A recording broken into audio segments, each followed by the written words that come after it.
This is Dr. John Tolson, and you're listening to the Disciple Making Podcast.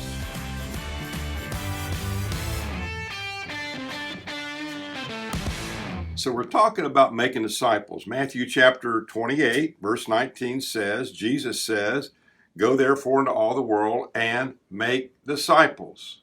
He assumes the going. The command is to make disciples. So last week we talked about this whole subject of when you're willing to do what he says and make disciples, then how do you pick a disciple? So you might want to go to last week's Red Glasses Talks and see what we said about that. But today what we want to talk about, once you focused on somebody that you want to disciple, then what are the expectations? This is really important. Listen to this. You will get what you ask for as you challenge a person to disciple. If you ask for a little, you'll get a little. If you ask for a lot, you just might get a lot. So it's very important that you have expectations. I mean, over the years, I have met with a lot of folks. And one of the things I failed to do for so many years was to ask for certain commitments and expectations and lay those out very clearly in the beginning, not on the end. And so that is a critical phase and a part of the process of making disciples. So let me give you a couple things I think are important. Number one, and this to me is the most important, is you ask the person for the commitment on the front end. If you want me to take you on and disciple you, then I expect you, when we're finished, to reproduce.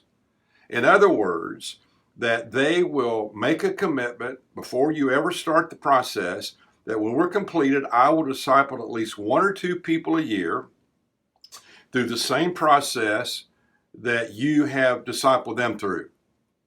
And so that is absolutely critical. And we mean taking the 4 priorities, which we'll go through in a couple weeks, and give you an overview of that. So to reproduce, that is the key.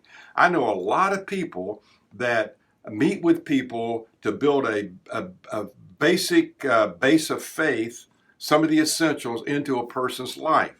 But very few, if any, as a part of that process, ask that person to reproduce that in the life of another person.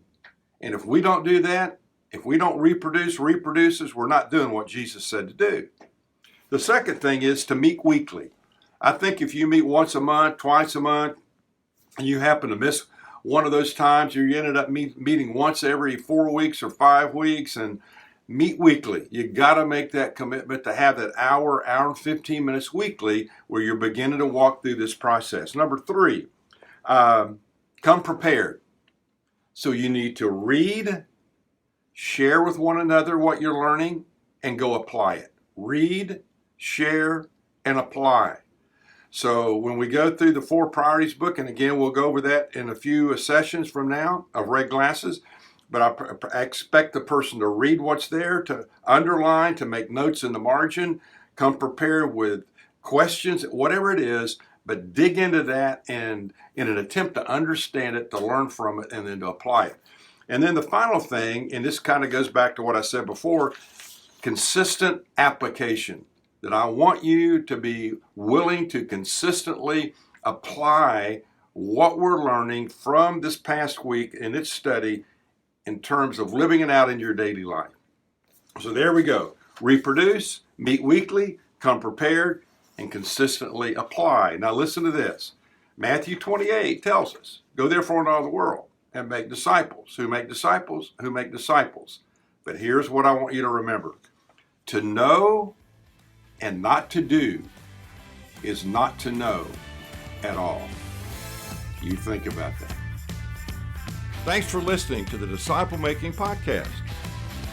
Check out our website at thetolsongroup.com and sign up for my weekly encouraging videos called Red Glasses Talks to come to your email every Monday morning.